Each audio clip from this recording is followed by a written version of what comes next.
Joining us now is our CAA basketball insider, Eamonn Brennan. Eamonn, we'll get right to it. Obviously, the headline going into the early start of conference season has to be William & Mary, 5-0 with a lot of good wins on the road so far early in conference play. What have you liked from the Tribe?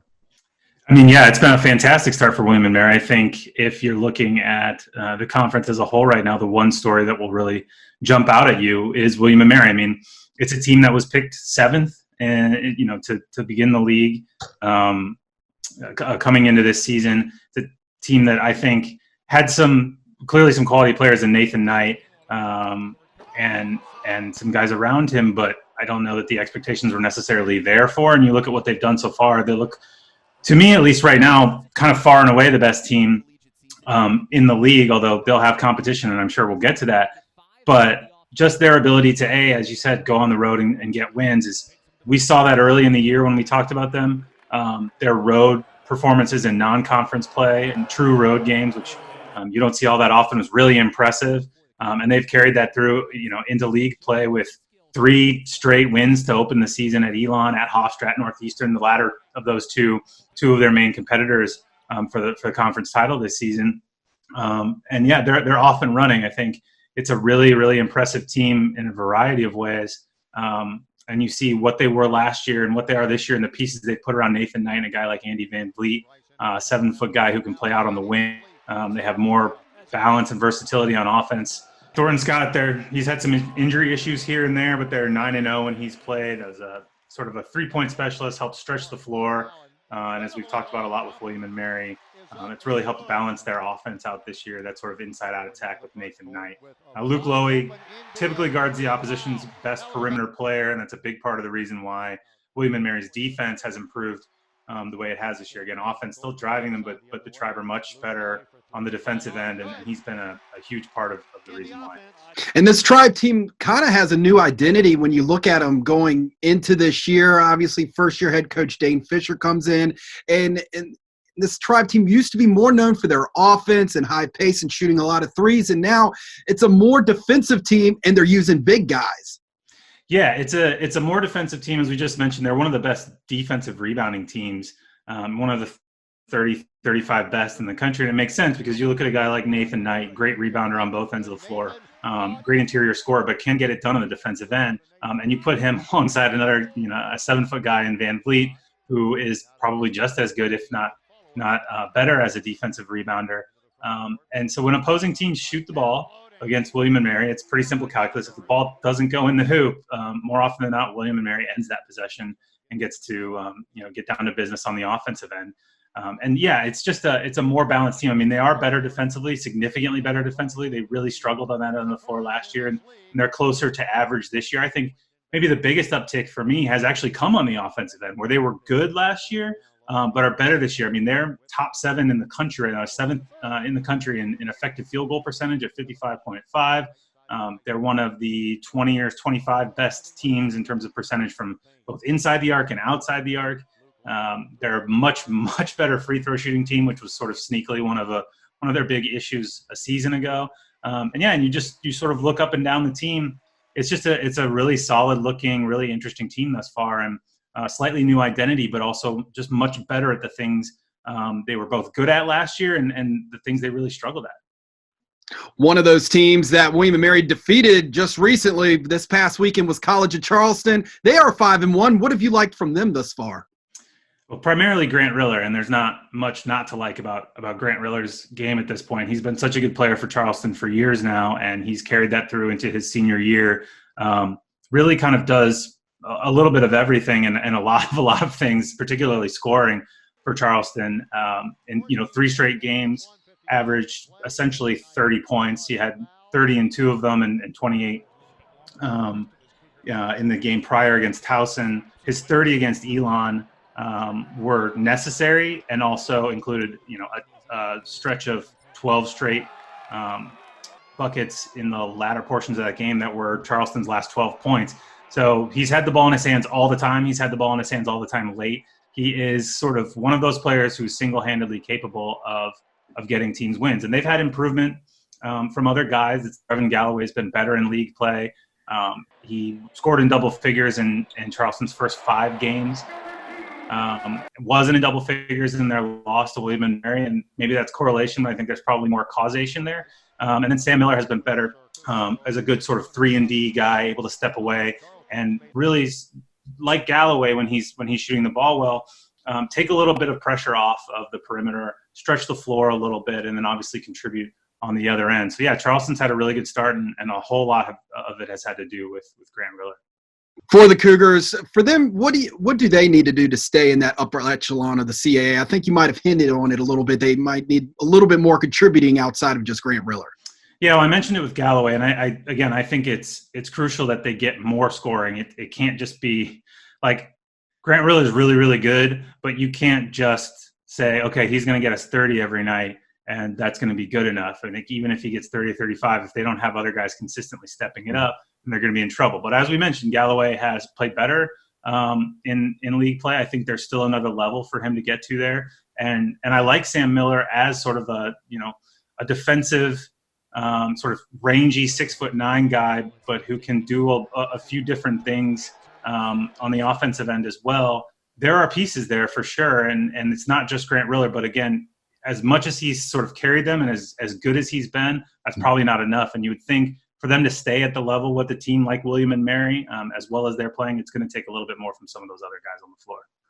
2 other teams that are near the top of the CAA standings right now had a great battle on the CBS Sports Network last Thursday night. It was Hofstra and Northeastern coming down to the wire. The Pride with the buzzer-beating victory over the Huskies. Let's begin with Hofstra. What have you liked from them?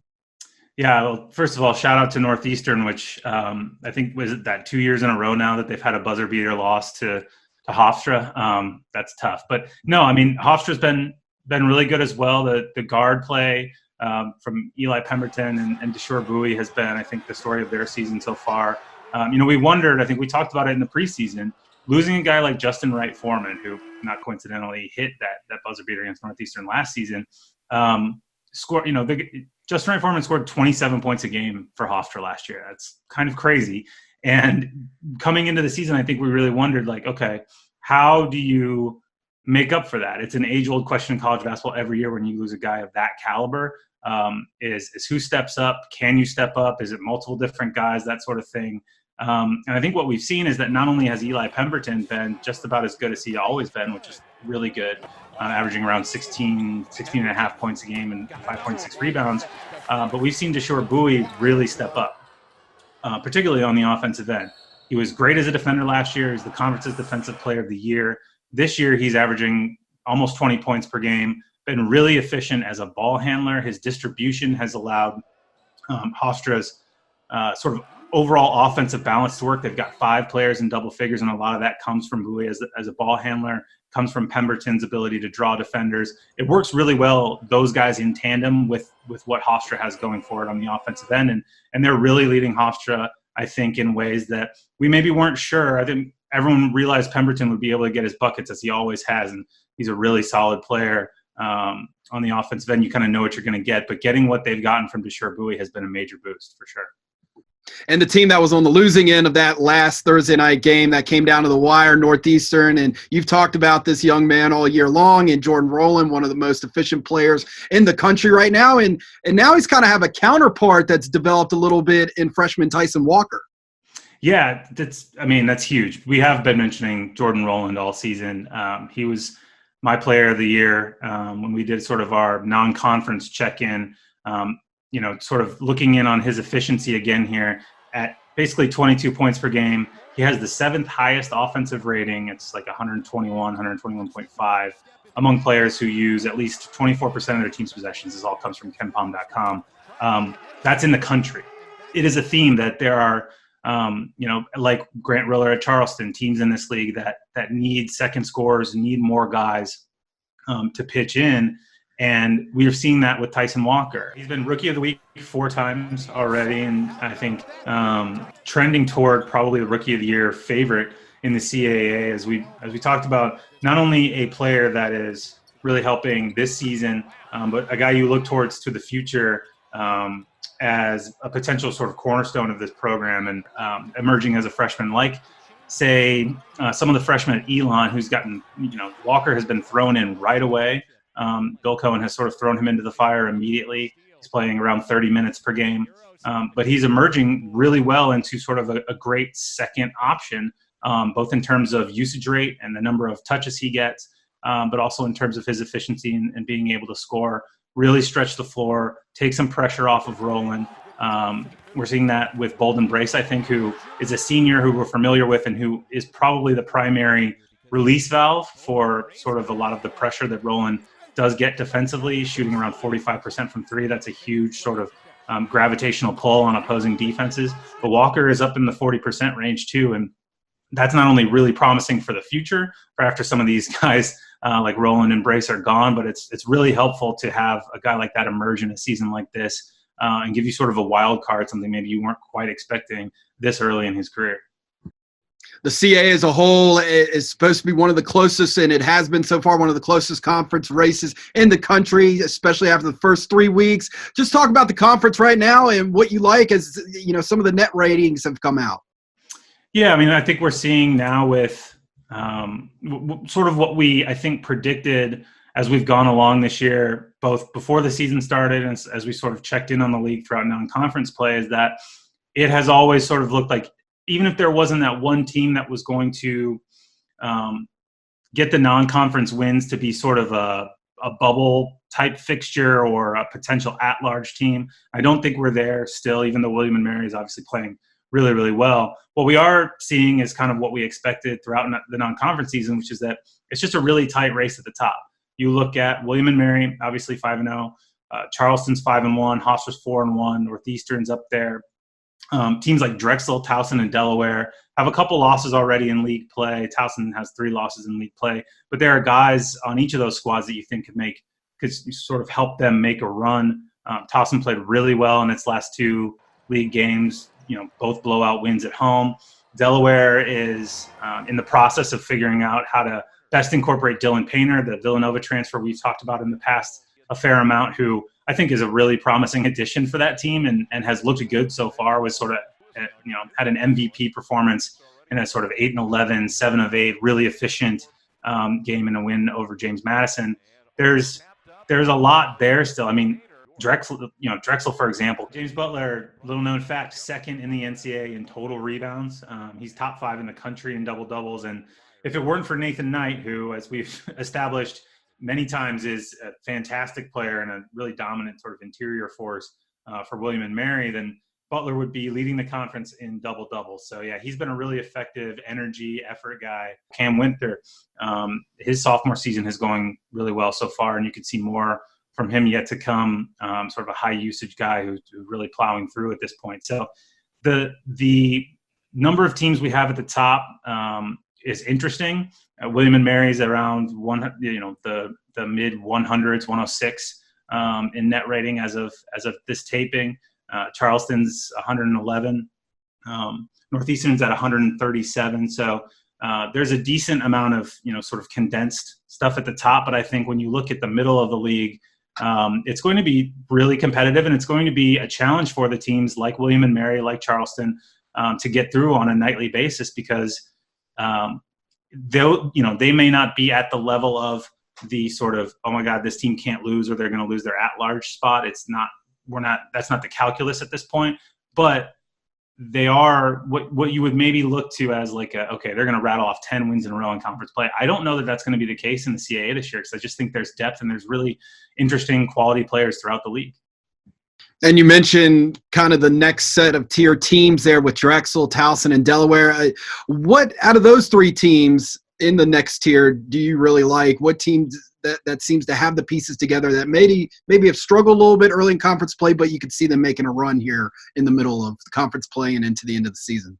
Yeah, well, I think Towson has a nice little core with Brian Fobbs and Alan Beatran, Player of the Week. Big 2-0 week for Towson. And a guy that I don't know was on a lot of people's radars coming into the season, but he's been a sort of nice sophomore bonus for Pat Scarry, developing to a nice player and a guy that Towson will be able to build around.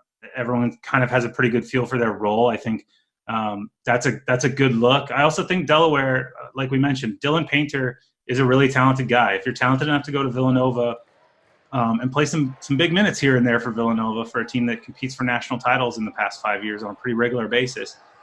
You're good enough to be a major addition at Delaware in the CAA and really make some noise. And midseason transfers are tough, right?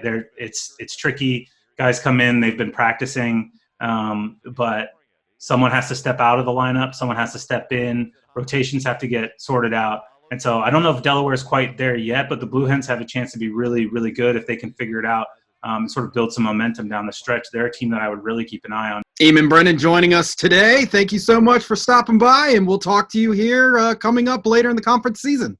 Sounds great. Thank you.